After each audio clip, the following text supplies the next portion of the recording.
Welcome back to the Stoop, where we're enjoying a fabulous pre-match light show. DJ Taylor Ray is on the decks. The atmosphere really is electric. But look, let's get back to the rugby. Bristol Bears have won 3 of their last 4 meetings between these two teams. Will they make it 4 out of 5 this evening? Well, we'll have to wait and see. Emily Scarrett has headed up to the commentary booth, where she'll be talking you through this one alongside Claire Thomas. Enjoy.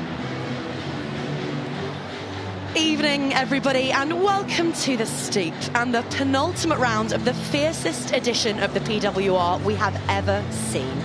2 tickets are punched. The champions and tonight's hosts are confirmed semi-finalists, but incredibly, there are still 3 thrashing it out for the remaining spots. The nearly 7,000 who have flocked to Harlequins home on Valentine's Day reckon that there is nothing more romantic than rugby, but there might well be some broken hearts by the time the curtain falls on this one. Earlier this week, Ross Chisholm lit up when recalling running out at this very place under the lights, and here are the 15 who will experience that in just a few moments' time. 5 fresh faces from the outfit who stormed Sandy Park a fortnight ago. South Africa's Danelle Lochner and Scotland's Sarah Bonner rejoin the quartered pack, where Captain Jade Conkle is fit again, raring to wreak havoc from the base. Kaylee Powell is back at fly half, and Beth Wilcox returned to the wing, sees Claudia Pena jink her way to the midfield. Just the one change for Dave Ward, and that is to replace barnstorming loosehead Simi Pam with barnstorming loosehead Hannah Bottoman. Lark Atkin-Davies has bagged 6 in her last 3, and Sarah Burns' highlights reel from Saturday was desperately unlucky to miss the 2025 Academy Awards nominations window. Abby Ward shares captaincy with Amber Reid, whose return from injury against Chiefs was simply masterful. The centre catalysed heroics in all of those around her, and the likes of Aitchison, Murray, Bonner and Marr will need to hit even greater heights here against a scintillating Quins back line. They have had to open the North Stand specially tonight for what has become the fastest selling standalone women's fixture in Harlequins history. Ever since Bears bookended their Christmas with losses to Saracens and Gloucester Hartpury, the squeeze has been on, and their 2025 has been a saga of Herculean proportions.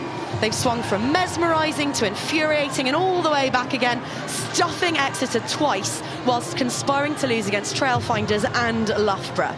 Still in the hunt, yes, but on a life raft held together with not much more than duct tape and prayers.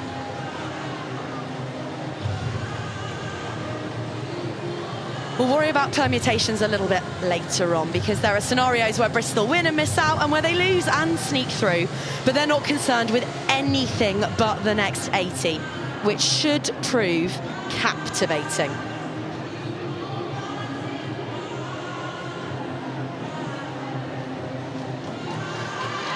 Beth Wilcock, Harlequins' newest centurion, leads out the women in quarters, and fittingly, on an occasion which promises fireworks, our hosts have pulled out all the stops. We will have a light show to dazzle us now, before keeping us on the edge of our seats falls to the athletes themselves. Rainbow hues for the club's annual Pride fixture, because rugby is a place for everyone. The hosts, who might well find themselves at the table summit by the time we leave the Stoop tonight. They are semi-finalists for the first time in 3 years, but how they would like to be back here playing knockout rugby, with home comforts and a vociferous Stoop behind them. Harlequins want more nights like these. It is cold and crisp, steam and palpable excitement rising with the smoke from the pyrotechnics, and the nearly 7,000 gathered for what might just be one of the spectacles of the season. From Ellie Kildunn to Ilona Maher, we've got test match warriors from 10 nations in quarters and in white, dropping into formation. Wellington's Richard Gordon gets the whistle. Holly Wood and Verianne Boscawen will be shuttling up and down the Stoop touchlines, and Rowan Kitt is our TMO. Not to kill the mood, but this does seem like an appropriate time to remind you all that the legend of St. Valentine actually ends in an execution. There is romance, yes, but there is also peril. And that is exactly what the next 80 minutes are all about. The penultimate round of the 2025 PWR, potentially the final dance for Bristol Bears.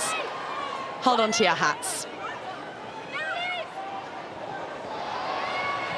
Forward, Holly. Deep kick-off from Kayleigh Powell, the Welsh fly-half, returning to stand off for Quins tonight after missing out a fortnight ago against Chiefs.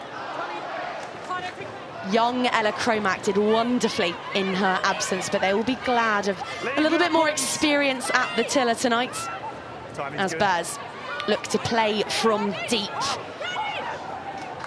And a ballistic Hannah Bottoman is rebuffed with her first carry of the evening. Bevan's boot sends that end over end, and the chase is on for Ellie Kildunn. Flag goes up from Hollywood on the far touchline, and that is a hen's tooth, Emily Scarra, an error from the England fullback. Well, traditionally, we don't expect Bristol to kick, certainly not this early on in the game, certainly not that deep at the moment. But yeah, I think Ellie Kildunn will be a little bit disappointed with that. Harlequins have set up as it was with just one person in the backfield, which lots of people do against Bristol, because they don't tend to kick the ball that often. They give themselves those, you know, loads of people in the front line to go and take them on. But yeah, Kira Bevan spotting that space, great start. Coast to coast go the Bears, and finding one of their favourite new signings in Ilona Maher. She's got Courtney Keats in support. And Bears, through unusually pragmatic rugby, have found themselves up over the 10-metre line. Murray's second carry of the evening, her 191st of the season. No one's carried more in the PWR, and that end over end from Aitchison is deep in Quins territory. 2 kicks from hand, Emily, in 2 minutes. Look, it's really smart from Bristol.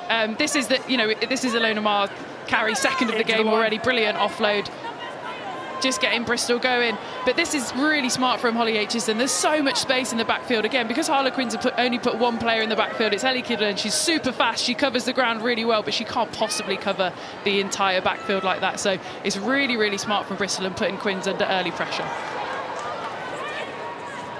A pressure they shoulder masterfully, and no shoulders more granity than those of the Inverness-born enforcer, Jade Conkle, their captain, with the carry off the back of that defensive line out.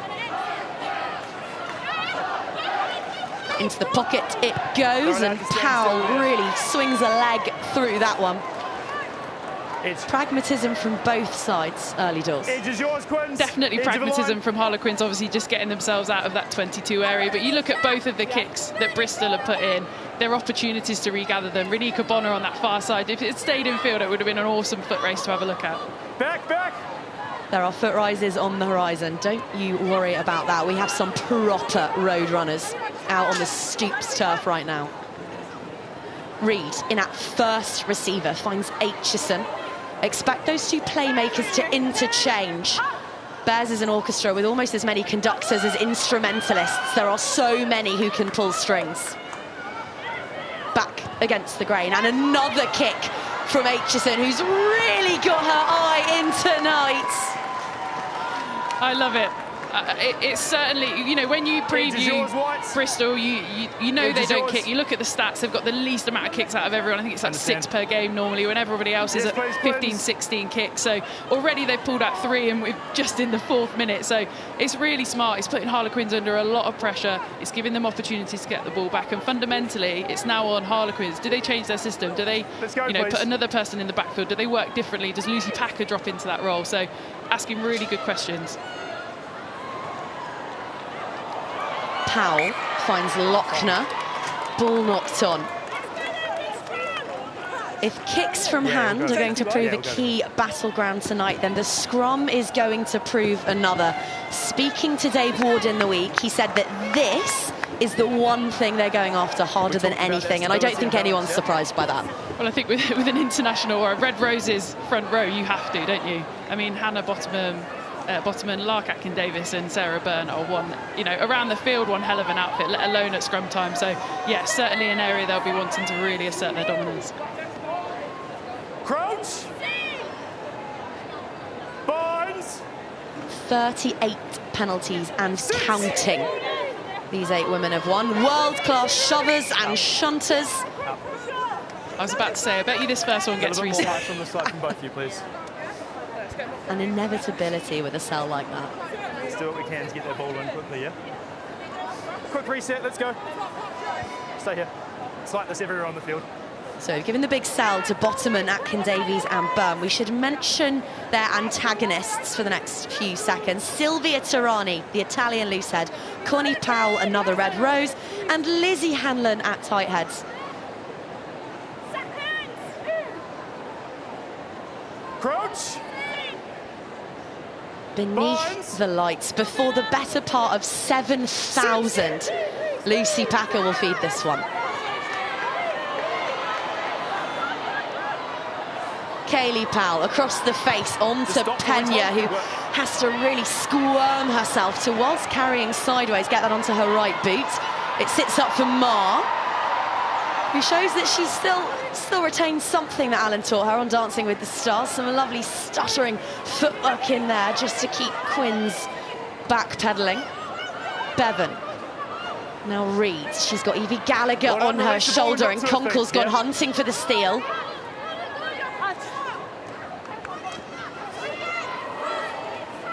Holly Cunningham with the carry over the 10-metre line. Aitchison flat onto Bottomon, onto a pinwheeling Sarah Byrne.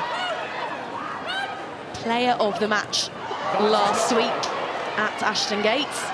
A quite extraordinary outing. Advantage over.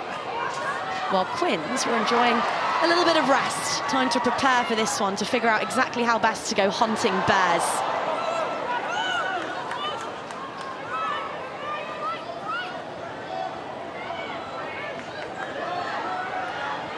Here's Alicia Joyce Butchers, who loves to lurk in those wide channels. An athlete growing less containable and even more jaw-dropping by the round, it seems. Bevan finds Aitchison. Atkin-Davies is waiting for it, and flying up to make the tackle was Lisa Neumann, but somehow the ball stays with the women in white. And it's young Ren Bonner on that far touchline. Here, Christiana Balogun, who's been ensnared by some of Ross Chisholm's women, but fights, gets the knee to ground, which allows Bevan to dish this onto Reed. We've seen a couple of these now. Bears so eager to find width that there are a few cross lines of communication, but there was nothing ambiguous about that from Ilona Maher. Beth Wilcox sent hurtling backwards. Bottomon at first receiver. Lochner has eyes for only Aitchison. She's got Bonner in support with the tackle. 50-22. Quinn's hurtling up in defence. And that's a 50-22. There are two things Ciara Bevan loves in this world, and they are Shania Twain and a 50-22. I mean, it was brilliant defence initially. You can see Harlequins, they're trying to spot some of these runners. They're trying to ID the ball carriers. They're trying to fly out the line on a couple of them. But it's a brilliant kick from Ciara Bevan. Again, just spotting all that space. Phoebe Murray will be first to rise to the occasion at the stoop. Softly spoken, so subtle in all that she does around the pitch, but that was a big fat exclamation point from the young centre. Bristol score first. It's great drills from Bristol, and they're up in the tempo, aren't they? They don't want to wait around. I was still talking about the previous replay, and they're already throwing the ball into the lineup, so that just shows the intent that they're trying to go after. They want high ball in play. They don't want it off the pitch for too long. Brilliant 50-22 from Ciara Bevan that created it all, and a fantastic line.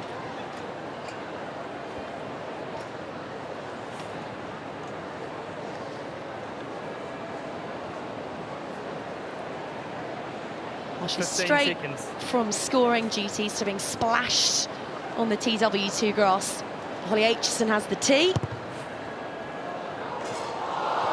The upright inhales and spits out the extras, so it will remain a 5-pointer, but what an opening 10 minutes for Bristol. It's a brilliant start. I don't want to labour the point too much, but Bristol do not kick the ball, and that's their 4th kick within the first 10 minutes, and it's a brilliant one. It's exactly the right option. There's so much space in that backfield, and that's what creates the opportunity for Phoebe Murray to come on that beautiful angle, inside shoulders. Really tough tackle to make. You know what it also is? It's their 18th try inside 10 minutes of the season. They're averaging 1 a game. Going off like fireworks. Speaking of which... Bonner stops Maher. And Quins will have the put in here right before the sticks. Gallagher couldn't gather. Well, it's a familiar kind of restart routine for Bristol. Obviously, they score a lot of tries, so they practice their restart reception a lot. But you can tell Harlequins have done their homework. You just spot Lucy Packer there out in those wide channels. She's flying out of the line. She's spotted exactly the channel that she wants to get into, potentially for an intercept, or on that occasion, just to spook the attacker into dropping and making a mistake.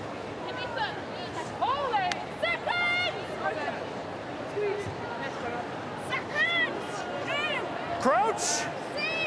Also, what a fantastic attacking opportunity this now is. Centrefield scrum, Ellie Kildern stacked in behind.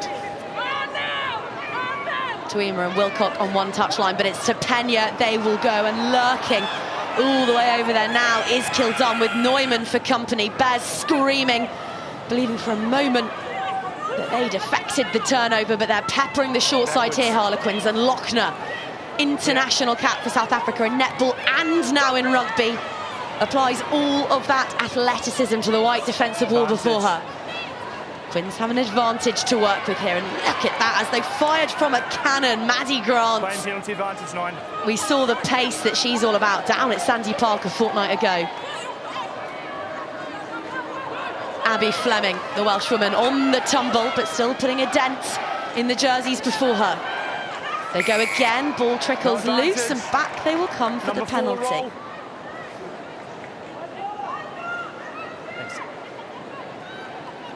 Good continuity from Harlequins, pretty one out around the corner stuff in the 22 there, but another opportunity, potentially depending on their decision making, to get themselves in a really good position for that potential line-out more.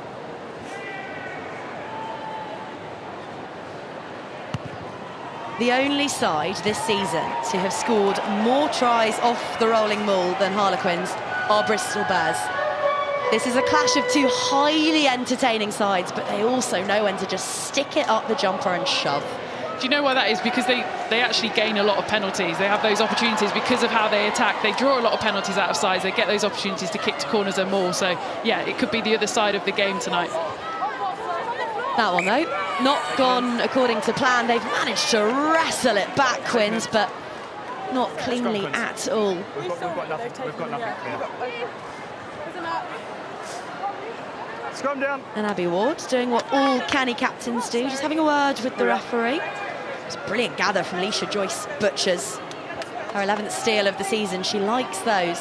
Yeah, I think she might have just been making the point that was she kind of handled in the air. So obviously they won the ball. It wasn't their ball, but you still can't touch that player in the air. They've got to wait for feet on the ground before you have a go.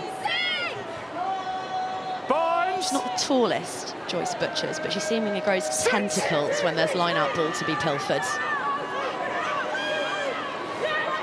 Look at the talent flooding at the field there for Harlequins. It really is a brilliant backline, but they've opted to chuck it up short there. Lochner can only watch as the ball bounces from her fingertips up over the top to Key, who pins her eels back.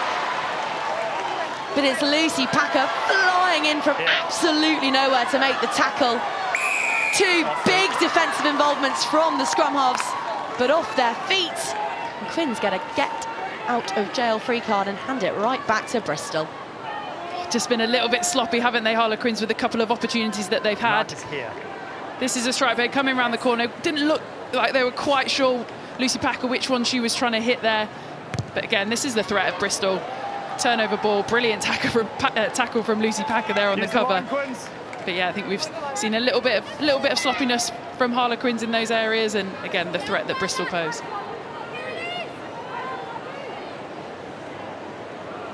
For the first time this week, the oh-so-measured Ross Chisholm talked about finishing top. The chat has been top 4 all season long, and there may be a home semi-final, but now That's gone forward. Harlequins, who will have this ball back, are Scrum not Queens. just targeting a home semi-final, but for the first time in their history, finishing top of the log. They've got Gloucester Hartbury in their crosshairs. Well, why not? Really good balance, I mean, really good yeah, obviously stability. Let's keep that they're going.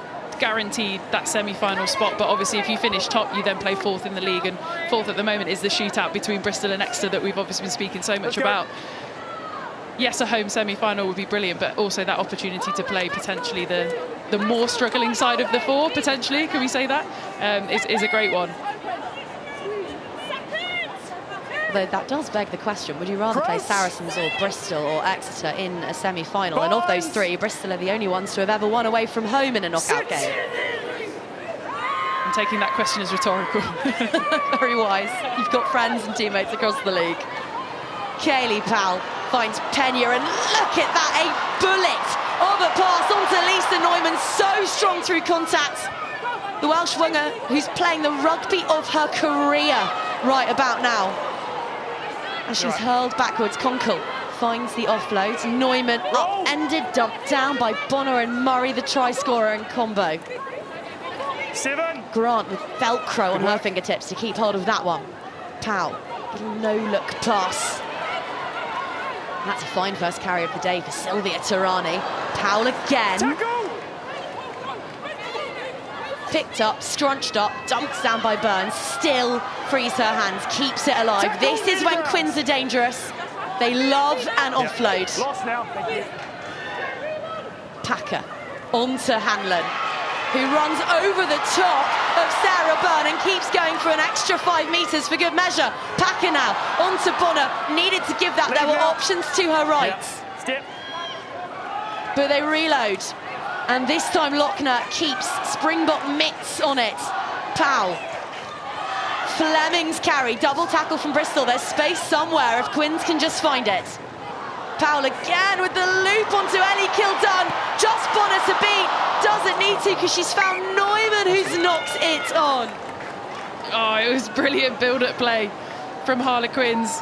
Variety of options, using some brilliant physical ball carries. Look at this one from Lizzie Hanlon.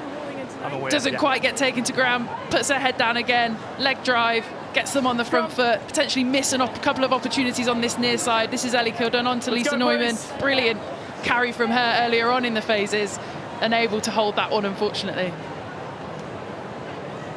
Well, just across the road, Emily, from where Lizzie Hanlon made her debut against Ireland. Last-minute call-up as well on the day, and John Mitchell isn't short on brilliant red rose her tight head options, but she's surely such a rising force.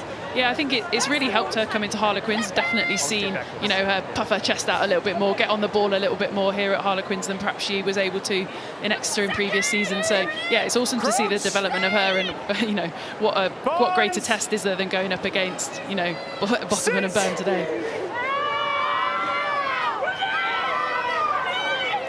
Quins have 2 in the backfield. Kildun is there, so is Neumann, but Bristol fancy themselves a 39th scrum penalty, and lo and behold, there it is.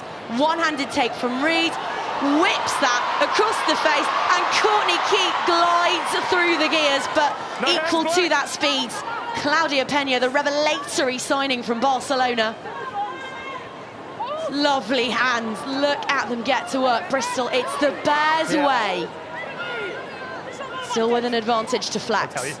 Aitchison onto Murray, and on the little wraparound there was Reid, disguised behind Alicia Joyce-Butchers. No hands. Who is scragged right on halfway.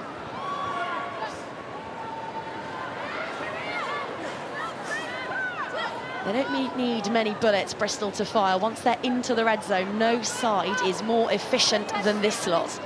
It's just a case of getting there. On the body for me, roll! Atkin Davies. Ball's available here.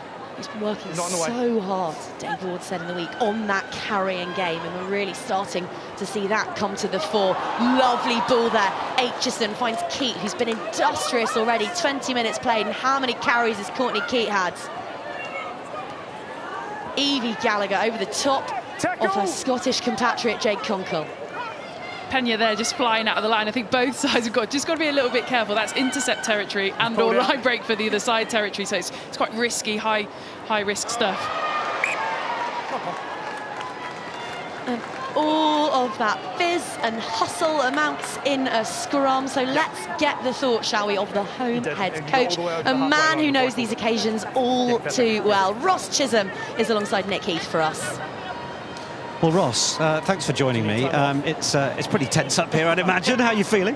All right, yeah. I mean, look, it's been a hell of a start. I don't know what the ball in play time's been, but it must be pretty high.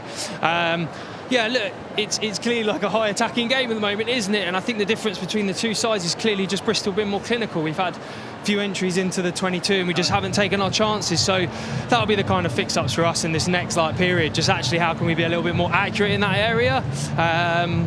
But yeah, and then just keep hold of the ball. Simple, isn't it? I know. Make it sound so simple. You used to coach with Dave Ward down the road at Guildford. Has he surprised you a bit by the amount of kicking we've already seen from a team that notoriously don't? Yeah, I mean, look, he's clearly a smart guy. They're a smart side, and look, good teams are able to adapt, and they've obviously seen some space in there tactically, and they've decided to try and target it. And hey, look, it's still early days. Yeah, it's still only 5-0, a long way to go, and I think this is going to be an absolute cracker to the finish. So yeah, we'll see how we go. Yeah, and we've seen a couple of entries into the 22. They haven't quite gone to hand. What do you need to do to just get those final moments to convert? It's just a little bit of composure. Like in that zone, the line speed's going to be really strong because there's no real backfield to defend, particularly with the dead balls aren't huge. So actually just a little bit more depth from us and a little bit more patience. Sometimes actually you want to play quick, but sometimes it's the balance between actually do we need to slow that one down and just take a phase or just build that little bit more pressure. All right, thanks Ross, appreciate your time. Back to you, Claire. Kaylee Powell with precisely zero interest in slowing things down, building pressure. She was scything her way through there, and it's got Harlequins all the way up to the 22. This time, can they be clinical? They've only lost 3 times all campaign, but on each of those occasions, their red zone efficiency, the magic metric in 2025, has been down below 1 point per entry. When this lot score, they tend to win, and someone who knows a thing or two about scoring is Beth Wilcock. Stopped there, though, by Phoebe Murray. Neumann working in off her wing, but now she jogs back around because Harlequins want options on either flank. There's a little bit going on off the ball, just to the right of that breakdown. Connie Powell and Hannah Bosserman. Teammates when there's a rose on their chest, but not quite so close when there are playoff berths at stake and they're in club colours. Lucy Packer up and on to Sarah Bonner. Tuima screaming for it in at first receiver, which means that on the swerve is Kaylee Powell, who's put just the km/h too much on that for Wilcock. It's so frustrating, is it? But for me, that's the play, and this is the build-up. They're going through the phases. Connie Powell expecting the Hannah Bottoman big hit there, didn't quite come. But this is, just watch Lisa Neumann here, working right off her wing. Just adds that extra number that allows that overlap on the outside. Gets them really good front foot ball, and then they can go from there. Just really unfortunate with that last pass from Kaylee Powell. It didn't quite stick to hand, but some really good touches from Lisa Neumann so far. Top 10 this season for line breaks, for meters, for offload. She won a trio of turnovers last time out. Another one, like Lizzie Hanlon, who is loving life in this part of London. Moving forward. The best line out in the league does it again, and then Harlequins concede another penalty. And that's exactly what, if you're a Bristol player, you'd want, and exactly what I'm sure Ross Chisholm didn't want from a Harlequins point of view, in a really good position on the field, and then just giving away a soft one to allow Bristol now to exit and just relieve a little bit of that pressure.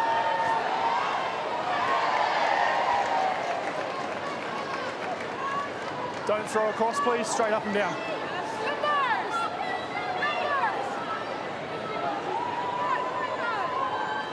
Lark Atkin-Davies. Hat-trick at Ashton Gate last week. She'd have to produce some sort of world record maul to score another one from there, but what it has done is unleash Sarah Byrne. Beth Wilcock brave enough to put her head in the spokes and make the tackle on the tight head, who, as she said, hides her speed underneath her number 3 jersey. Yeah. Wicket-keeper reactions from Maher there to keep that alive, and then in support on her shoulder, Joyce Butchers. Catch the ball, penalty own, given where we are on the field. And that, Emily, exactly what you were touching on, the risk of putting pressure up, flying up in the line like that. Yeah, exactly that. You want to get up and you want to cause pressure and make them make, you know, decisions, either go back inside or, you know, there's those opportunities obviously for those intercepts. But on this occasion, just getting really ahead of the ball, throwing arms in the air, not really in a position to catch that ball, just kind of trying to get in the way. So, yeah, Harlequins just, you know, I'm sure they've obviously spoken about it because we've seen it a lot. They want to get up in those passing channels. They want to try and affect the ball that Bristol have to play with.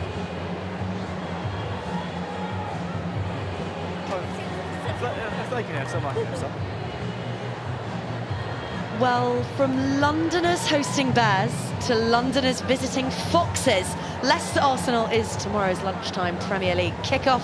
Before we are back at the Stoop, it's the final round of group stage action in the Premiership Rugby Cup, and we are bringing you a mid-afternoon derby as tabletoppers Quins welcome Saracens to these parts.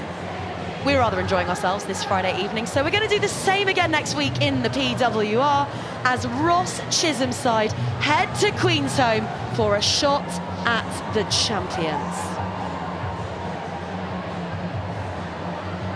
We've had a word to one as well, but let's just leave things after the ball's gone. Sylvia Tarani's receiving a little bit of attention, which allows us, Emily, to drink in the scenes here at the Stoop.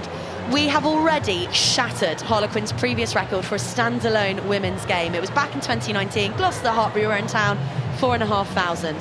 There are 7 here tonight. Oh, it's awesome. I think it's obviously one thing getting good numbers in, but it's another thing when they come and they're enjoying themselves and they're adding so much value, noise, colour to the occasion. So, yeah, it's brilliant. I think Harlequins are really leading the way in terms of, you know, the activation within the community, getting people down, getting really good numbers. I mean, look at these girls, they're having the time of their life. This was my request to the DJ pre-match. They're finally playing Hot to Go, and I can't do the dance moves because I've got to hold a microphone.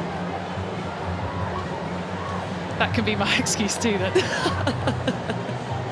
The atmosphere really is wonderful. If it's not oozing out of your screens wherever you're watching from, it feels like a party, which is entirely at odds with the tension out there on the pitch, because yet again we find ourselves saying that Bristol Bears are backs against the wall. This is do or die for them. And I think they're playing that way. I can see that. You know, obviously they came out with a brilliant start. They always start pretty well. But you can see the intent to move the ball, as it always is. But just with that added little bit of nous for me today in terms of those kicks that we've spoken about, in terms of picking their head up and seeing where that space is. Well, post-match last week, Sarah Byrne joined us in studio as player of the match, and she said, when we get it right, we can put in performances like that. We got the balance right today. We can kick and we can play. So there's the kick from Aitchison. Here's the playing from Sarah Byrne. Right on cue. One of the finest juggernauts in World Rugby. 8 Team of the Weeks she's been in for this season. 4 tries. And eye-watering statistics. Running the dummy line there was Alicia Joyce Butchers and Courtney Keats. Leave now. Another meaty involvement. This time it's Cunningham's turn to show us what she is all about, ball in hand, big fend. And Aitchison thinks she spotted a half gap. Lochner had to be on her toes there. Not on the ball. And she ricochets back to her feet because Bears are going hunting. And how Holly Aitchison kept hold of that, I do not know. Brilliant from the Red Roses fly half. Byrne's latest trundle. Amber Reid in at first receiver. She made 36 passes last week, more than any 12 has made all season in the league. Advantage. 2 knock-ons. Yeah, I think having her back in the addition, obviously you know, lost her for a fair amount of the season in the end, but just her experience, her ability to understand what's needed at what time, and also obviously her unbelievable skill set. She's got 60 odd caps, nearly 70 caps for England, so she's super experienced, really understands the game. I think Sarah Byrne said in her interview, didn't she, last week, that she probably would have given player of the match to Amber Reid. So yeah, you can see that Bristol are really benefiting from having her back. You've won a World Cup alongside Amber Reid. They call her the Queen in Bristol. Does that marry up? Definitely. I think, you know, she's spent, I think, her whole career down in that part of the world at Bristol. You know, she's super proud. You know, obviously the final last year didn't quite go the way that she wanted in terms of obviously seeing a club right through to potentially winning a Premiership. So I know she'll be right after it again this season. But yeah, it's just so good to see her back out there and playing really well. She made all 12 of her tackles last week too, and she will need that defensive nous tonight, because Quins take to the skies, picking out Courtney Keat. And eventually it's Neumann again dancing in off her wing, who affects the shot. Balogun. No Roe Marston-Mulhern wearing 8 today for Bristol, so it's a rejig in the back row. We've got Evie Gallagher at the base, and it's Balogun in that hotly contested position for the Bears, who's our open side. And she's been making some defensive shots so far already in this game, putting herself about physically really well. Bristol dicing with death here. Look at the passes that they're putting in, the risks that they're taking, all inside their own 22. If you could cut and paste the ambition of that attacking play and ask someone to guess where it were being done, you would never assume that end of the field. It's what Bristol do. It's what they do. It's their DNA. It's what they know so well. But this is also what the outcome they're trying to get. They're trying to either get that line break, that big phase of play that gets them down the field, or they're trying to draw a penalty in which they can then kick it down the field, kick it off, and start again from a line out, which obviously they're very good at. But yeah, moving the ball so well. Some of this a little bit stuttery, some of it a bit behind players. But you said earlier, Alicia Joyce-Butchers is, you know, she's a proper edge forward. She spends a lot of time out there. Brilliant athleticism, brilliant ability to handle a ball. Time's going back on. Get ready. At Bears High Performance Centre, which the women have equal access to along with the men. It was one of the conditions of Dave Ward taking the job back in 2021. They aim to get each of their players' hands on the ball in training 1,000 times a week. Whether you play with a 1 on your back or a 15, they are all about that DNA. And now they're in a much more favourable position to show us what that is all about. No, on the line. Good try.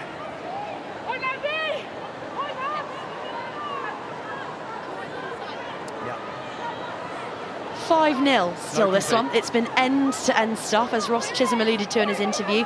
Ball in play has been through the non-existent roof at the Stoop. But with half an hour played, just that Phoebe Murray score. There we go, off chugs. A Bear-branded train, and it's made itself up to the cusp of the 22. Bottoman, pinwheeling. Well cuddled by Jade Conkle. Exposing her ribs to gather that one was Evie Gallagher. Kira Bevan's forced to really brutal for that Aitchison no-look onto the floor, and eventually, oh, here we go, ball is loose and the touchline's going to beat everyone, but for half a second, Ellie Kildun was away and beneath the sticks, and she knows it. She does. Again, this is how Bristol play, just not quite coming off on that occasion. Again, the line speed of Harlequins, just getting up, getting in those spaces, forcing those skills. The kick from Wilcock just doesn't quite bounce up for Ellie Kildun, but it wasn't too far off.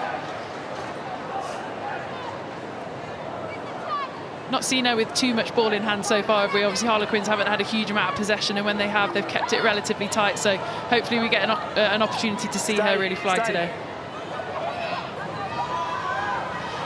She only needs it once. We all know what she can do if she gets an inch of space. Don't change far side. Once 9. She's in the backfield now. Furthest player away from the ball, which is somewhere in that mass of bodies. Little switch play. Bevan onto Rees, and that an unforgiving ball from Aitchison. It's well gathered up by Bonner. Another player who, like Kildun, loves a stage, but how about that from Neumann? Going quickly is Claudia Pena, drops it onto her legs, there's Kildun in hot pursuit, and of course it's Ellie Kildun!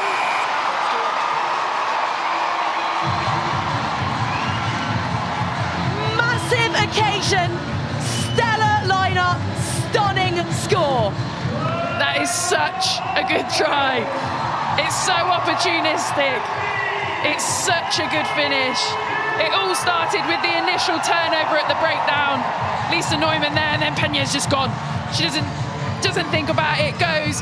She knows how fast Ellie Kildun is, just puts it out in the channel where she knows she's going to be. She wins the race, dots it down. That is a fantastic score. There's the turnover from Neumann. Everybody else is celebrating with her, and Pena's gone. That kick is fantastic, Kit. The weight of that, the direction of it, and Ellie Kildun on the same page. What a fantastic score.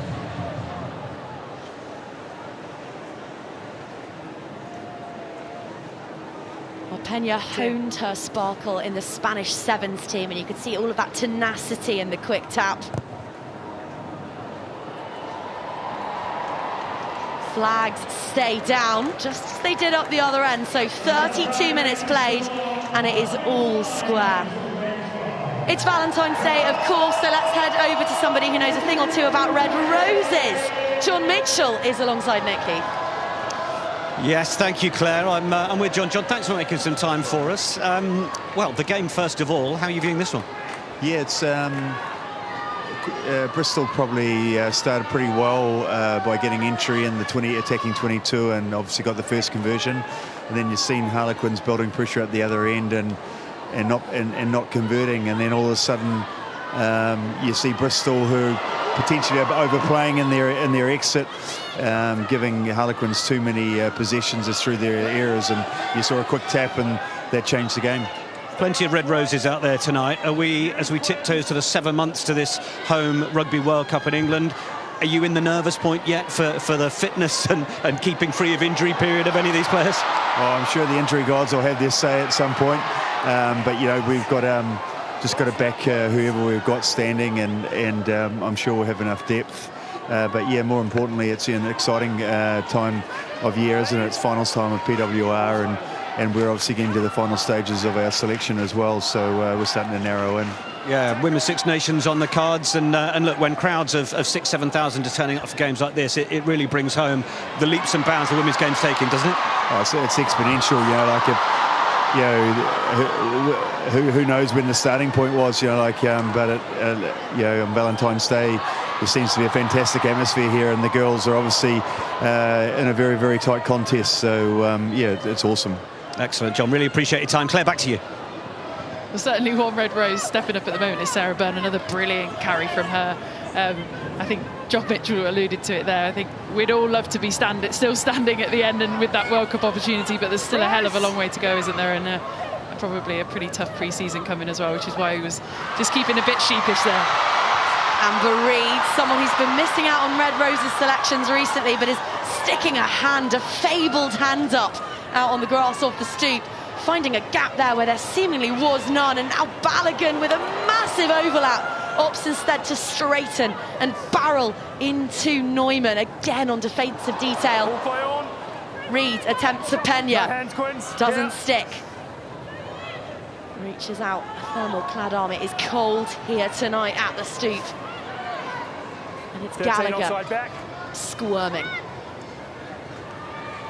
11, sorry. Abby Ward, the two co-captains, having a real say in this one already. It's her carry, and now Cunningham. Very quietly, Bears have assembled one of the best engine rooms in the league in Cunningham and in Ward. Now, this is Murray, wondering if she might be able to get herself a brace before the halfway mark in this one. Bevan floating that onto Bosserman, which allows the loose head time to size up Kunkel. Bevan again in at first, receiver is Atkin Davies. Ward now, chicken wing out the back, brilliant hands. Keat managing to find Gallagher. Renika Bonner denied. Nothing there. No advantage. Number 11 offside.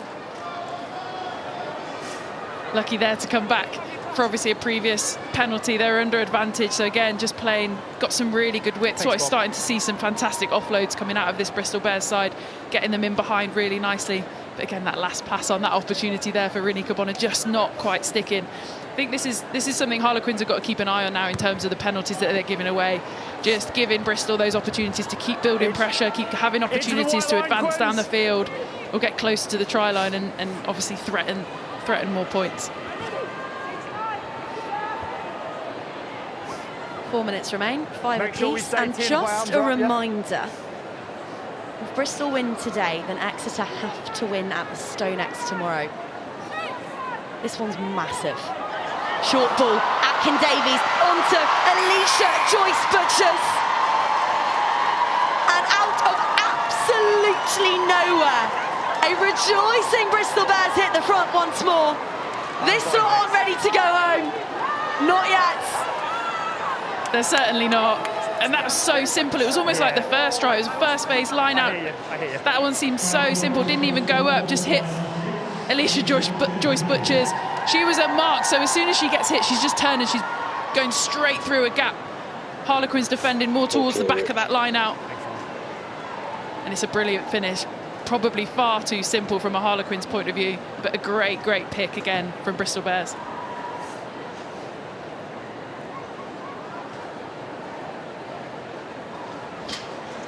"15 seconds.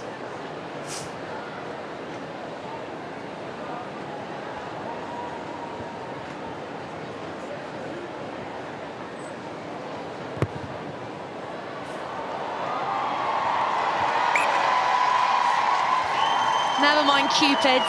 Today's sharpshooter is Holly Aitchison. The extras are over and Bristol lead 12 points to 5 in the home of Harlequins.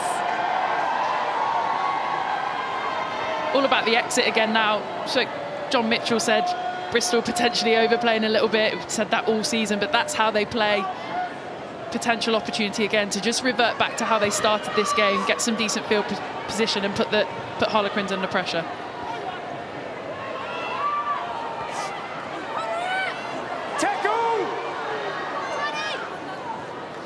This could be Ilona Maher's final outing in a Bears jersey.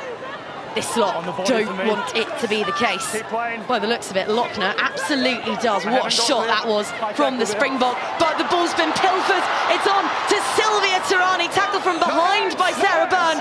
But Harlequins 3 metres away from striking right back. Fleming picks out Pena, who is ended by Balogun. The open side taking names. Kunkel wants it. And they're 5 out. Hanlon chopped down by Cunningham. Outstanding, brave tackle. Bonner's carry. Last feet. Harlequins taking full advantage of a bit of confusion in the Bristol ranks. Everyone seemed to be looking for a whistle that wasn't coming there. But stolen by Gallagher. Rakes out from Bevan right into the breadbasket of Ellie Kildon.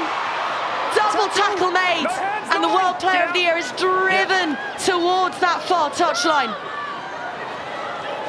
Goodness me, the drama of the last 60 seconds. Hanlon draws the advantage. There's a Bristol player staying down. Harlequins now as close as they've been since that Ellie Kildon score. Keeping it tight and beefy. Bears have to repel them here. They desperately want to go in front. Harlequins are a brilliant finishing side.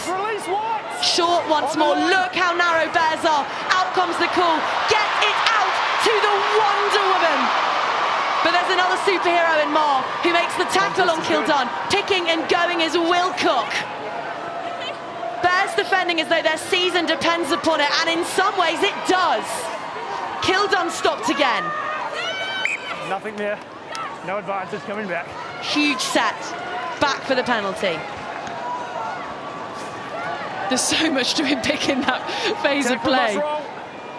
Happy here, Holly? I think initially Bristol felt like there was a high shot and they all seemed to stop. That one there on Evie Gallagher, love to see that in slow-mo, but it looked like it crept up a little bit. She then loses the ball and Harlequins are off and playing.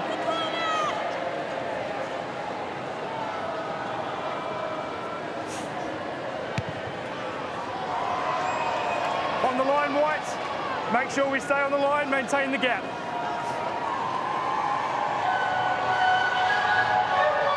Yeah. Time off. The water organ plays, 7,000 people have a little sing-along. We just make sure we keep White on the line and get the hooker off the line. And Ross Chisholm called for his side to keep hold of the ball. It's just replayed on the screen and it's a blatant shoulder to the head. I've got nothing clear live and my TMO hasn't come in for anything, so we're going to play on. I've got no foul play. And confirmation there from our TMO Rowan Kits that there was no foul play spotted. So we will continue. This will be the final act of the first 40. All right, let's get ready. Quins, let's get ready. Sarah Byrne all happy. Time is on. White on the line and stay on it, please. This isn't a big moment, but it feels a big moment. At the end of the first half, the opportunity to potentially go in, 2 tries apiece, potentially level on the scoreboard. Had a few missed opportunities that while they've been down here, Harlequins. Did I curse them? I hate to say it, Emily, but you definitely did. Look at the response there from Abby Ward. She knows the significance of that. As 15 pairs of narrowed, ferocious bear eyes jog into the sheds. It is Bristol who lead. Tries from Phoebe Murray and Alicia Joyce Butchers. Ellie Kildare getting Harlequins on the score sheet. But Bears will really start to believe now that they might find themselves semi-finalists once more against the odds. The gap is only 7. Before 7,000 people and the Red Roses head coach, John Mitchell, Holly Aitchison, will get things back underway, praying that this is not the final 40 minutes of Bristol Bears season. They will sit back next week when they have a bye. Bears twiddling anxious claws as they wait to see exactly how the cards will fall. Stay behind. A win today and Chiefs have it all to do at the Stonex. Courtney Keat has picked up some quad tape during the interval, but she's still carrying like a woman possessed. Which would be an appropriate description for the woman with it now. Atkin Davies, hat-trick last week. In brilliant, effervescent form at the moment. Much as could be said by centre turn, back rower turn, tight head Sarah Byrne, and Kira Bevan is the quickest thinking person in Twickenham right about now. But Maddie Grant has grabbed the live wire scrum half, forcing Bristol to go through their hands here.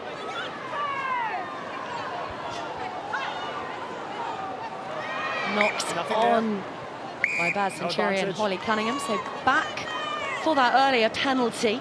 Offside. A chance to welcome back up into commentary World Cup winner Emily Scarrett. It's a good start again, isn't it, to the second half?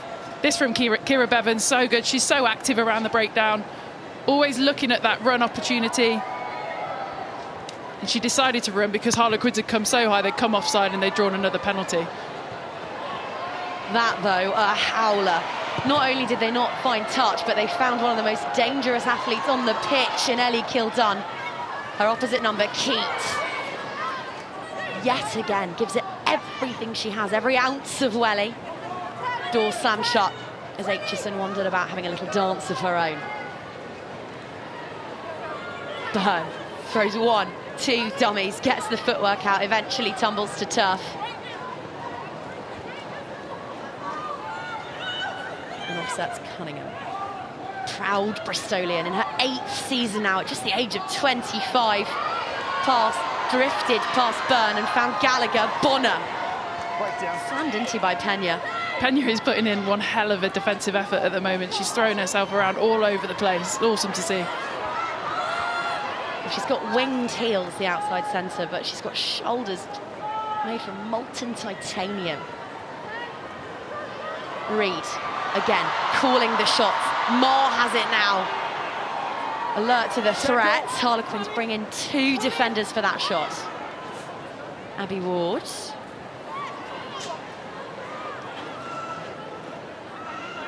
And again, come Bristol. Happy to poke and probe and just assess their options. Tackle, release! Step. It's Renika Bonner beneath massive bodies there. She's been playing 7s and 15s this season, but she's focusing on the larger format of the game for now. There's a World Cup on the horizon. Before that, Six Nations, and John Mitchell has definitely got eyes on her. Now things begin to open up, and Aitchison knows that, as ever, dependable on her shoulder is Joyce Butchers.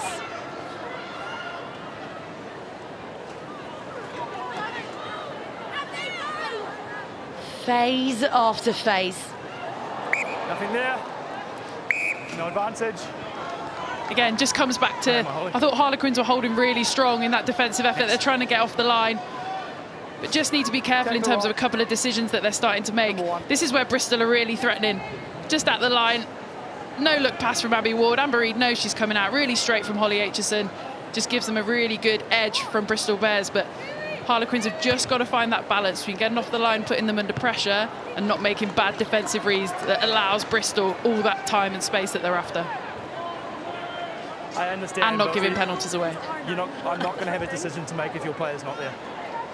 Edge of a line, please, Quins. Dave Ward's side have elicited 202 penalties over 15 matches against their opponents this season. More than any other side. That's 13.5 per game. If the magic number is 10, they are a nightmare to play against. Yeah. Stay last. Back.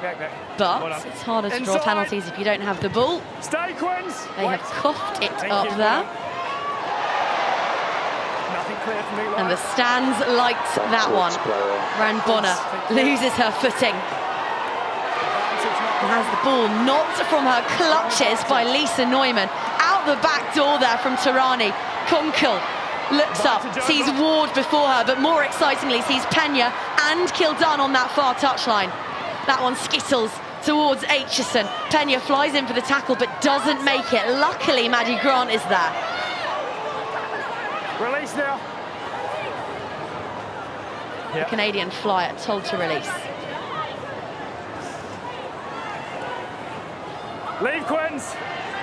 Step. Gallagher goes again. What a transformative signing she was. Joining from Worcester Warriors last season.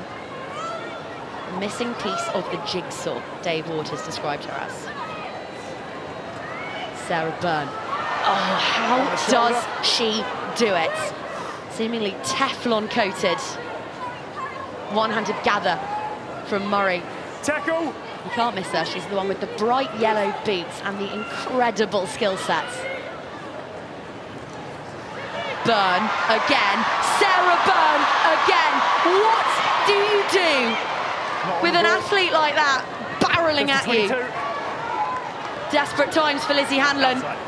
But what it's done is get Quins on the back foot, leave the back door open, and another march upfield for Bears. Oh, and she was not far off another 50-22 there from Kira Bevan. But yeah, all coming from that lady on screen. She's had some phenomenal carries throughout this game as it was. This is her second, doubling up, makes a good 20-25 metres. Such strength, such power, picks her lines, chooses her opportunities really well, when to carry, when to tip. She's looking in great form at the moment.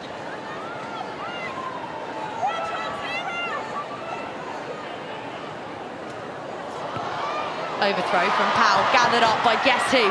Sarah Byrne. What does she put on her Cheerios? Hannah Bosserman running the line of a centre. Bristol's props are on a mad one tonight. Amber Reid on to Aitchison, through the gap, will scoop Phoebe Murray. She will just about be caught. Furious strength to thrust that one backwards. The ball's now with Joyce Butchers. Bristol, all of a sudden, a foot away. Byrne and Bosserman in devastating tandem, but now knocked on. Apart from tries, this game has absolutely everything. Scrum 5. Goodness, how have they not managed to capitalise on that? I think it's a brilliant defensive effort from Harlequins. This is the original turnover at the line out against Sarah Byrne. Still got plenty of energy.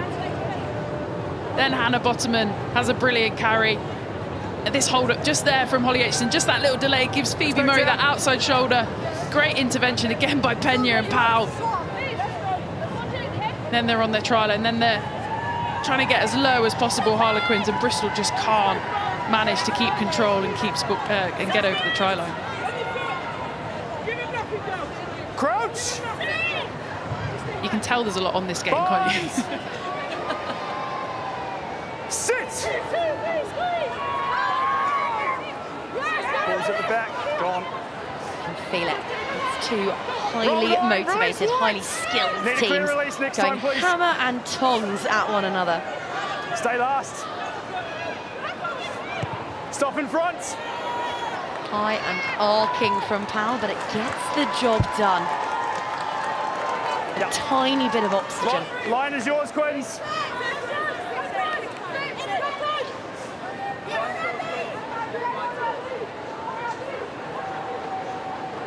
Timing. Atkin Davies finds her mark, and there she is on the wraparound. Murray with the footwork. Bevan just keeping the Quins defenders honest around the ruck. Saw how devastating Flo Robinson was against Bristol last week. I wonder if that was a bit of inspiration for Bevan as she had a snipe, had a nibble. And back into the 22 they come, the most clinical side in this competition. Reed to Aitchison. It's Keith bumping off Ellie Kildunn. She rolls over and straight back onto those prolific feet. Bosserman growing into this one. Cunningham at first receiver, which allows Aitchison and then Reed to do that, but the pass doesn't stick immediately. Maher now. And it's Kaylee Powell, utterly selfless, hurtling up, stopping the US Eagle. The ball's available. No doubt responsible for a few of the Bristol hats through the turnstiles at the Stoop tonight. Reed, first receiver, Atkin Davies. Concord with another tackle. How they have missed their captain. Back from an ankle injury tonight, right when they need her most. Knock on. Ball knocked on, so scrum advantage. Harlequins promptly kicked away by Lucy Packer. Pena again with absolutely no regard for her own safety. Reed slow to rise. Reed, in fact, yet to rise. Bosserman with the tip on to Atkin Davies. And Amber Reed has stayed down on one knee. So Bristol with 14 on their feet for the moment and going backwards.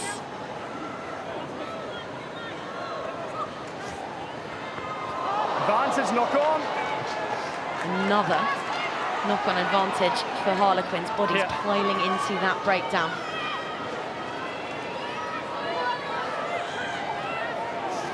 There's an opportunity for Quins here on this far side if they can stay far enough away from Amber that the referee doesn't blow it. There's a I have to stop. It's a player safety issue. We don't want to run into this player here. It will be a Quins scrum when we restart. I have to stop that. Yeah.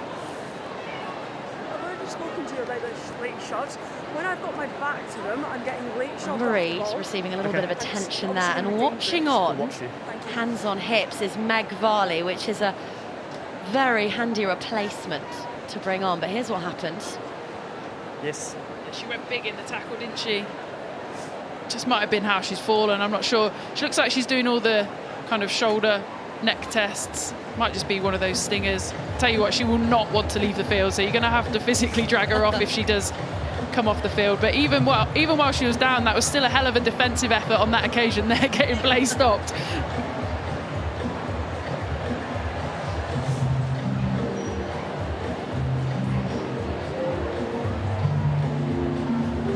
Are you happy that she's all right? Yep. Well, if you've not got any weekend plans, TNT Sport's got you covered. If you've got weekend plans, then maybe see if you can wriggle out of them. Leicester host Arsenal at the King Power in what should be a fascinating clash tomorrow before we're back at the Stoop for some Premiership Rugby Cup in the company of Craig, Ben Kay and Chris Ashton. And then how we're at this point already, I do not know, but it is round 18 of the PWR next Friday. Simultaneous kickoffs across the land in the best competition in the women's game. And we are bringing you first versus second as the champs host Quins at Kingshope. Singh versus Kildare, Hunt versus Packer, Matthews versus Conkle.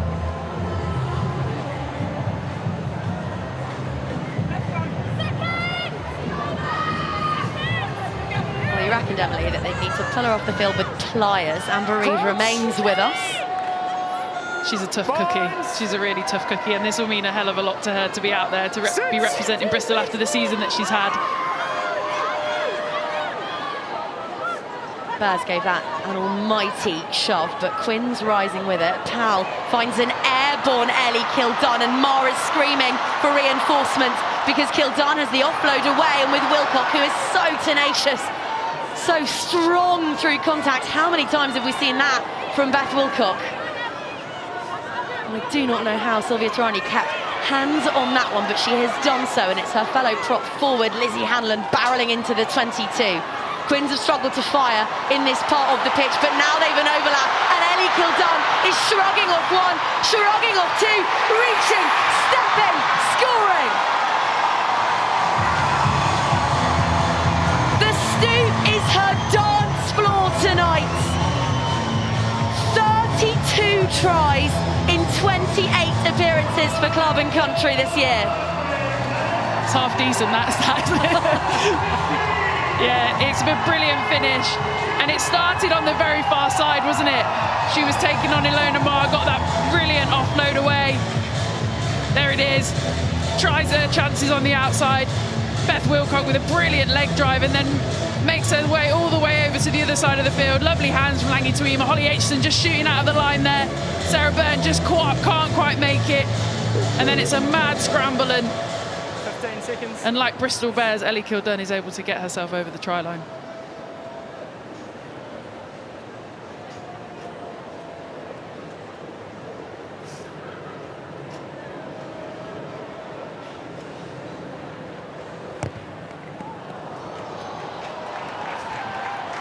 Conversion skews wide, so it is the slenderest of leads for Bristol Bears still. Ellie Kildare, Emily, the last time out down at Sandy Park, extraordinary game, 61 points, 5 changes of lead, and her contribution, 151 metres, 8 defenders beaten, 2 tries and an instantly iconic wave. It's why she's World Player of the Year. Big games like this, big performances. Yeah, and to be fair, we've probably not seen that much of her really this evening. Obviously, the try in the first half was largely created by those around her, but yeah, it's great to see her with hands on ball, and it just shows it takes one defensive jump or one defensive slight misread, and she's gone. She's got pace, she's got feet. It's so hard to defend. You've just got to hold your channels and manage it a different way. Stay last, White. The first change of the evening has been made. Dave Ward has brought on Simi Pam to replace Hannah Bosterman.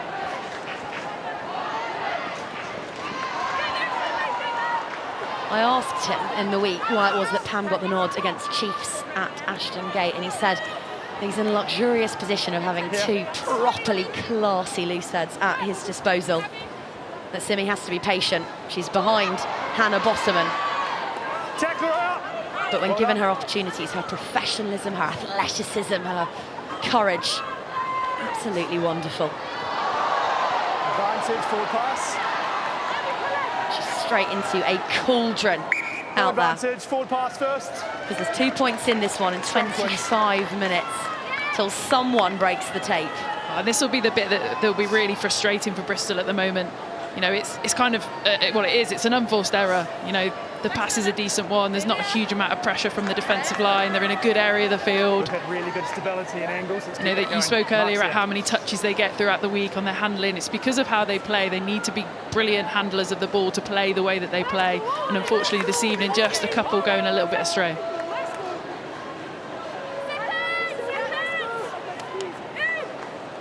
Yeah, considering we were speaking about Harlequins just not being that clinical, especially in the red zone first half, that's a decent handling error stat. 12 in under 60 minutes is something they'll be wanting to look to rectify. Well, if they're not careful, they'll have all summer to rectify it, because Bears need a win tonight if they're to play again this year. Make that 6-12. Yeah, and Ellie won't be happy about that. It looked like a good pass out in front. Gave her opportunity to come onto it. Maybe it's a little bit greasy out there. It's hard to tell from up here, but it's obviously a cold, potentially dewy evening. The woman they call Renegade is off, and the woman they call Millie Whiz is on. I asked about Simi Pam starting last week. I also asked about how Millie has taken the last couple of weeks wearing 23 as opposed to starting. This fearless wonder kid that Bears have unearthed this season, and Dave said she's taking it like any young player who wants to start every single game would. Crouch. But he's challenged her to make this a positive. He said, come on and make an impact. Sit. Well, the thing is, when you've got pace and feet like she has, you come on against players that are starting to tire. It's arguably a much better playground than it perhaps would have been at the start of a game. Good playground, I like that. Well, Aitchison is on the waltzer right now, and it's Maher finding the offload. Keat with the show and the go. Infield to Kira Bevan. It's extraordinary stuff from Bristol Bears. Still going. Now the passes are sticking. Quinn scrapping for the turnover there, but to no avail. Aitchison finds Murray, whose try feels so long ago now. Pam is screaming for it. Loves the stage, loves an occasion. Bevan, Cunningham, onto Ward, on such an incisive line there was Gallagher. Fleming fancied it, but instead it's Reed, and then Aitchison over the top. Millie David, what have you got? Fresh out the box. 6 meters the difference.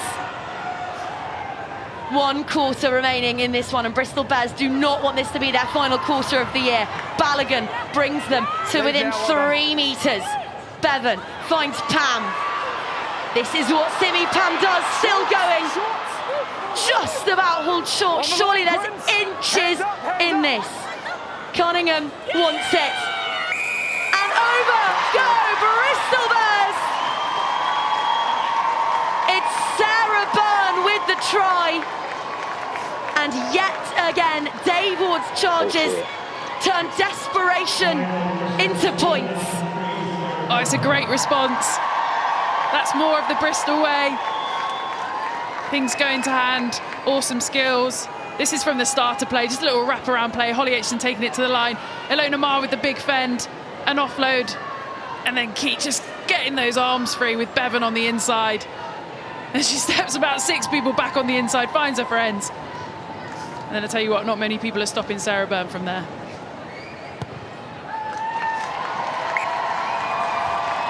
Up go the flags. 19 plays 10. We're at the Stoop, the home of Harlequins, so I suppose it's only fair we head to the other coach's box, where their player of the season of 2014 is alongside our reporter Nick Heath.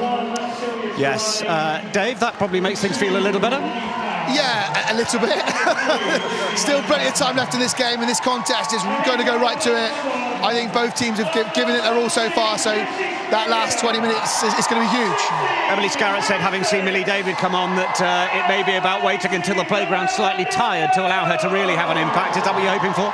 Yeah, definitely. I think that we've created some chances. We haven't quite taken them. And look, Millie is an elusive runner, and she's a finisher. She is a finisher, so we want to get the ball as often as we can in that space where she can finish. What's not been working, and what do you need to see more of? I just think like a little bit of execution. I think a lot of the stuff has been good. I mean, our breakdown obviously needs to be a bit better as we give away a penalty, as is always the case. Yeah, they're going to come for us this last 20 in the breakdown, and they've just brought on a brand new front row as well. So again, that scrum's going to become a battle. Right, thanks for your time. Yeah, cheers, Nick. Thank you.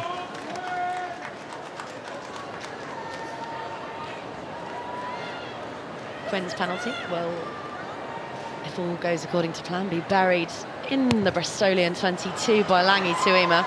Yeah, She's not quite got the distance on that she will have hoped for. Line is yours, White. Stay on it. But they're in there.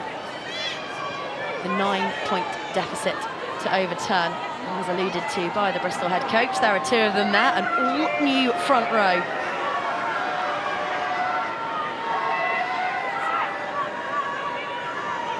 Karis Phillips with the throw, and Laura Spurrier and Laura Delgado with the lift, but Balogun with the ball.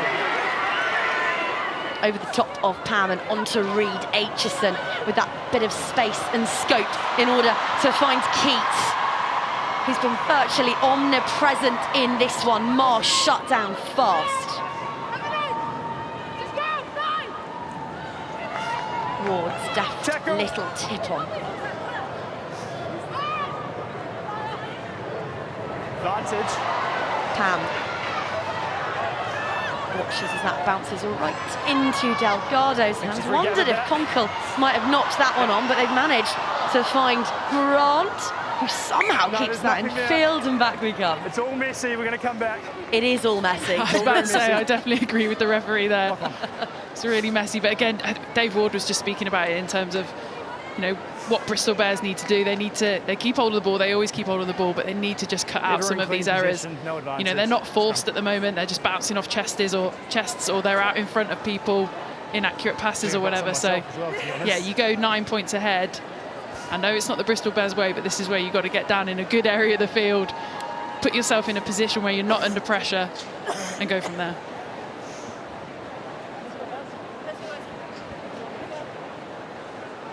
Let's go, please.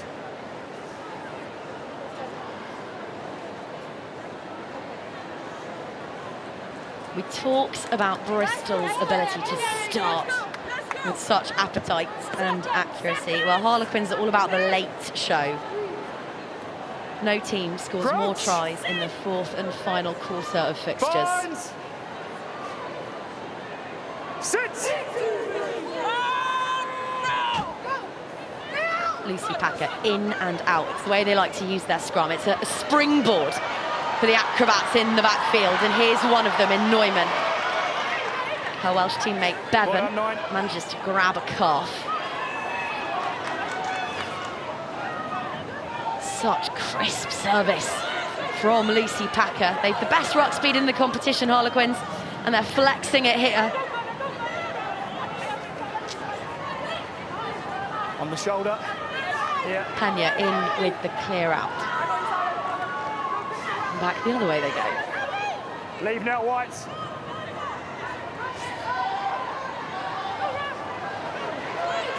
Under 20 Red Rose, Jessie Spurrier. No. Good work. Come right through the ranks here at Quins. Tuima, formerly a Bristol Bear herself.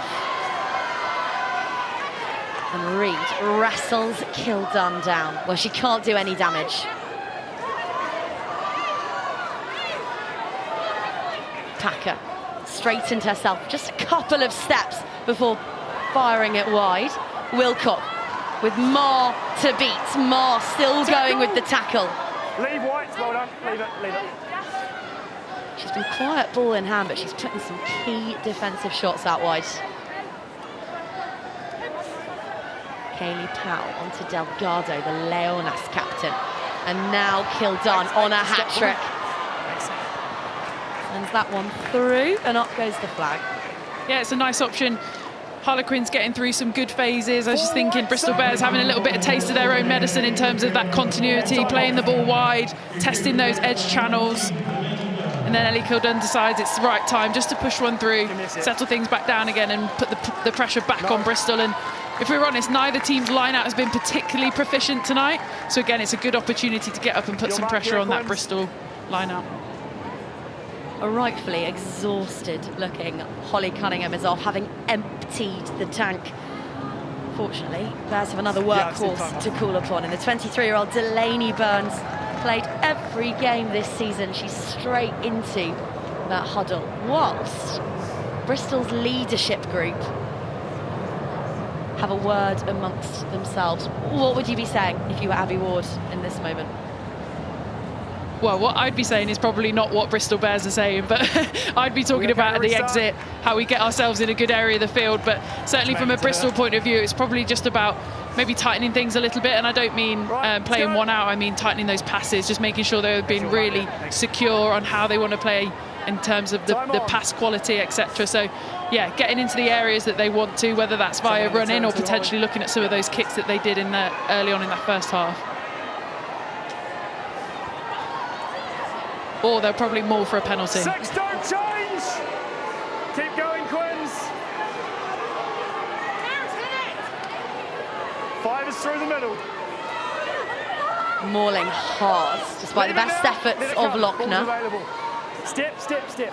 And Bevan told in no uncertain terms to use it.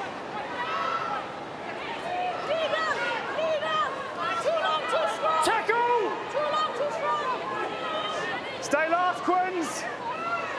Abbey Ward having one of those quietly, excellently influential games in the engine room for Bristol. And Bevan has done marvellously there. Yeah, brilliant kick. Ball's already reached the plane of touch. Put it as far as she possibly could with the length of kick that she had, just outside. I think if Neumann had started outside the field and jumped in, she might have given herself a better opportunity to keep it in, but nonetheless, a really good exit from Bristol. She's horizontally laid back, Ciara Bevan, if you catch her off the field, but she's such a competitor on it. Yeah, she's had a really good game tonight as well. A couple of really good kicks, a couple of snipes around the breakdown when it's been on. Not overplayed her hand, but picked some really good opportunities. Step. Yeah. And you can hear the noise in this place every time Ellie Kildunn gets her hands on it. But this time, Bristol drift across. Just present a more complicated picture for that athlete. Tenya drills that one through, makes the shot on Keats. And the agility of Simi Pam to go from scurrying back in defence to effect the clear out there means that Bears can do exactly this and get front football. Maher with Kildunn to beat. That is box office. That's box office, all right, and that decidedly less so. Off a Quinn's hand. There's a little game within a game here, isn't there? We've seen a couple of Scrum line out. Opportunities where they've come up against each other. Scrum. And I think Lock on by Quins. From a point of view of the defensive side, I think they've both done pretty well on the defensive side of things. Ellie Kildunn on this occasion keeps her feet really well. Tell you what, it's Wilcock actually that comes in and absolutely buries her into touch. So a great intervention from your inside defender there. They're double tackling her every time she gets it. You came up, in fact, you came up against Ilona a couple of weeks ago when she was at outside centre. Did you have to put any shots in on the Eagle?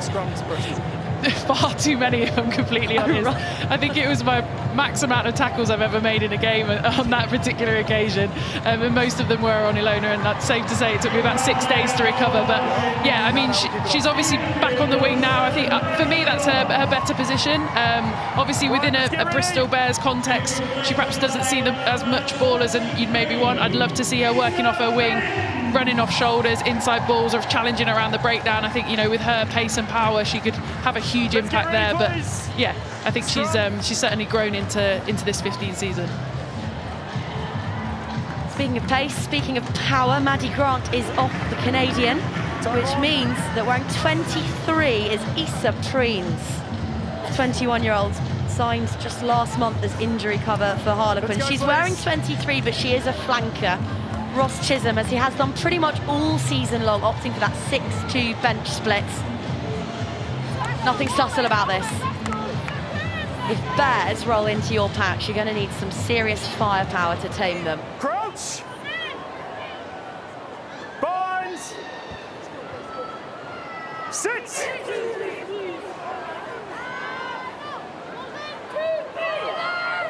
Use!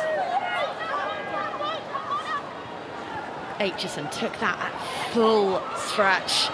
So too did Key. This handling from Bristol, sumptuous. Millie David there really lined up and then took out Ellie Kildunn. Neumann was giving it everything on the floor, hunting for the turnover. There's a hell of a clear out there from Balogun as well. Just so quickly, making sure that the ball is retained, the possession is retained, and Bears can go again. Roll 13. First here. Turnovers, one and then the other, and Alicia Joyce-Butchers tiptoeing up that 5-metre channel. Pam, still juggle before she rode the contact there.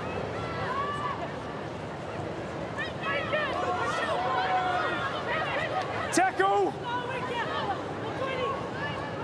Reed in at first, receiver, decoy from Gallagher across the face. Aitchison on to David, and she's a willowy figure, but she is powerful. Just managed to get an extra couple of strides through quartered fabric there. I'd love to see some of Balogun's stats from this evening. She's putting in an immense shift, both sides of the ball. First half was smashing people all over the place. Second half starting to get her carrying game going. It's so competitive, this Bristol Bears squad, and she really is someone who seized an opportunity and ran with it. Called up at the very last minute at Sandy Park back in January. Hit more rocks than anyone that day on both teams. Started every fixture since. Well done. And as we said, stats week in, week out. Astonishing. Likewise, those of Claudia Pena. I was just thinking the exact same. Her defensive effort this evening has been phenomenal. Work rate through the roof, and then ability to make those contacts, make those tackles.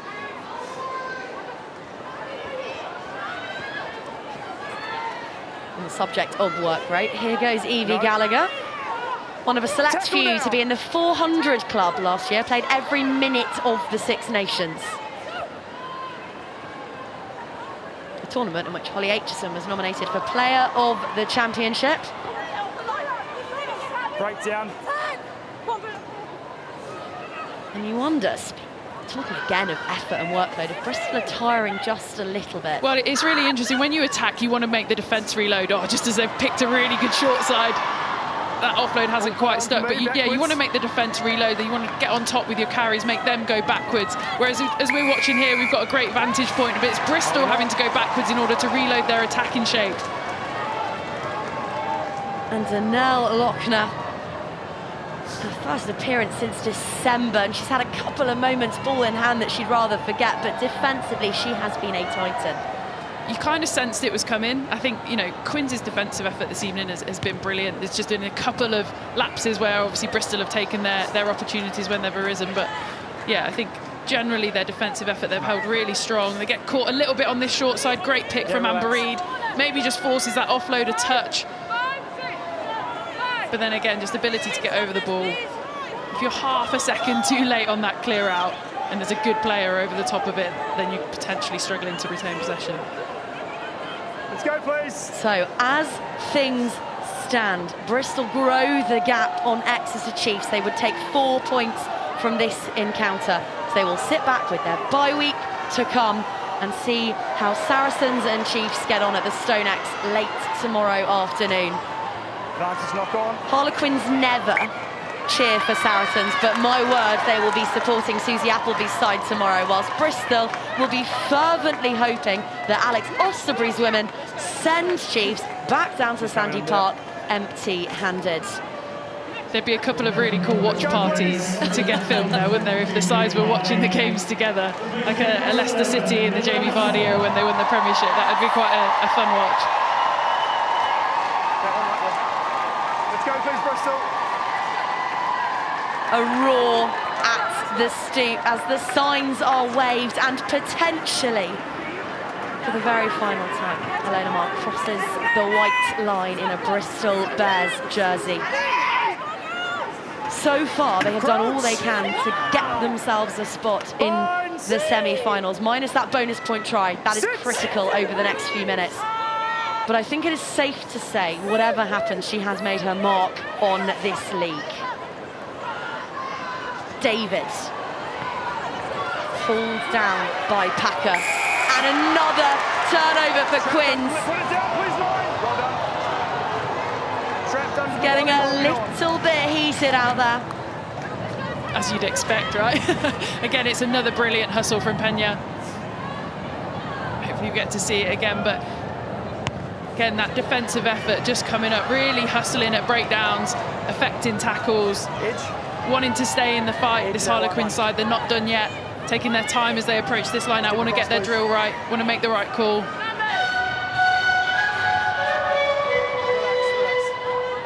...201 tackles in 74 minutes. Yes, please, Queens. But missing a quarter of them. Numbers, please. I mean, it's a big stat, but I saw a stat after the Loughborough-Bristol game, and we apparently missed 50 tackles and still won the game. It's just, unfortunately, it's how, you know, Bristol play with so much ball in hand. If you're able to scramble well, oh, what a steal that is.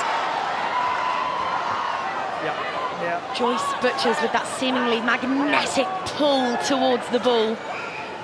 5 minutes remain, and Bristol will need to go 78 metres if they are to have a chance of getting a bonus point. Remember, the full hall here piles pressure on Exeter Chiefs tomorrow. Surely now they will kick it. If there is any pragmatism in those white jerseys, they will put boot to ball. Brilliant carry from Gallagher. Offload knocked on, which means that on the counter are Harlequins. On the shoulder for me. Yeah. David and Snares Pena. Back. Slow Two ball anyway. extraordinary tyros in that moment before Laura Bimba Delgado adds another knock-on. As the finish line roars into Scrum view. Queens.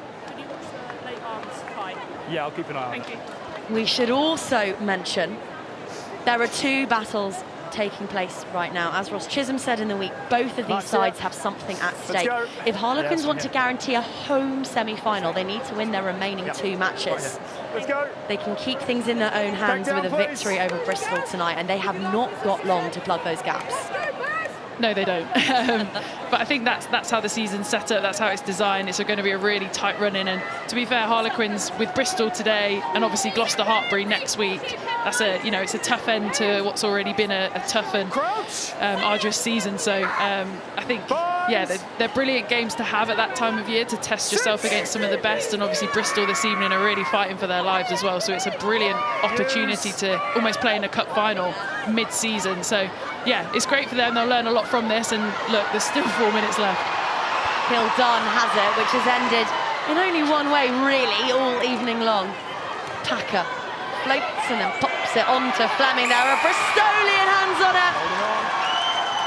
It's Evie Gallagher doing her best Venus flytrap impression with 3 minutes remaining in a seismic fixture. Max here, let's keep moving, please. Sometimes you need big players to step up in big moments, and that is one of them. Harlequins get themselves back in the game at this point. It's such a tense finish. That is a brilliant turnover, immediately on the ball. The clear-out's not too bad in terms of the speed there, but she's just got her hands on the ball and she takes it back with her as she gets cleaned out. Fantastic moment for her. On the edge, please.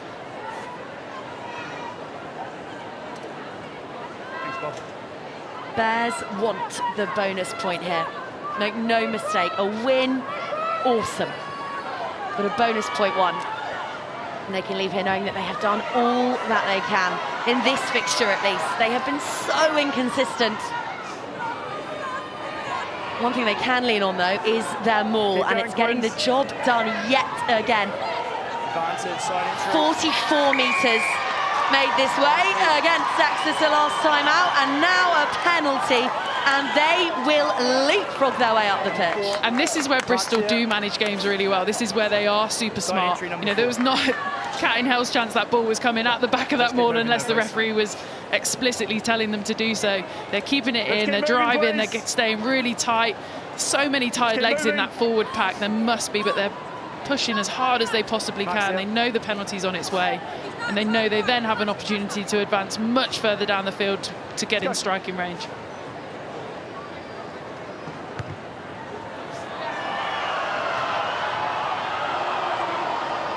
Now time is off. On there, thanks. Time's off. Time's off. Time's off. There, even though their front plug is still attached. Are you deeming me coming through, or are you deeming me coming outside? It's just a clear side entry. We can't come from that angle. We need to join at the back. We didn't see that.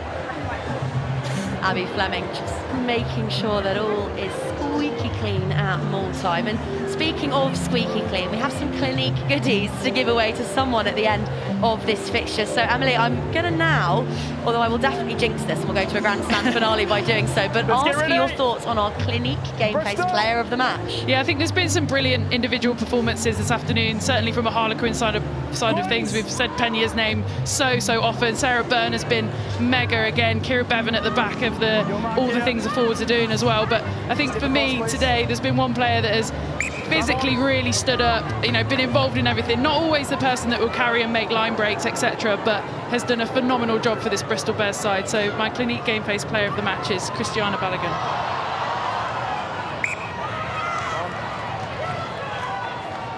There's life in Quins yet, though, as Balogun strides in to scrum down with 60 seconds remaining. Murray, Joyce Butchers and Byrne, a brace from Kildun, and seconds remaining in a fixture which could well decide the fate of the playoffs. I think as well, in a Bears side where they do play this expansive game, it's about, you know, Sarah Byrne and your Hannah Bottoman, big carries through the middle, and you've got your Amber Rees and your Holly Aitchison and your Wheels on the edges. Having somebody like Balogun in the middle that does the hard work, that makes her defensive shots, that carries really well is so important, and I think she's really grown throughout the season. No-look pass up and off from Pena, on to Kildun and subsequently Neumann. So swiftly to it is Packer, and Harlequins will go again. Look how tight they are. The front rowers on the shoulder in formation. Tuima with the fix, the little dummy. Varley's tackle fails, but they've got a pair of voracious Celts in Joyce Butchers and Gallagher. Clock's gone red. This will be the final act, and that knock-on from Fleming means that Bristol have one shot, one opportunity to go for the bonus point, which they do not take. Bevan, head in her hands, wonders whether or not that was the right call, but ultimately, in a furious, loaded clash before 7,000, it is Bears who triumph.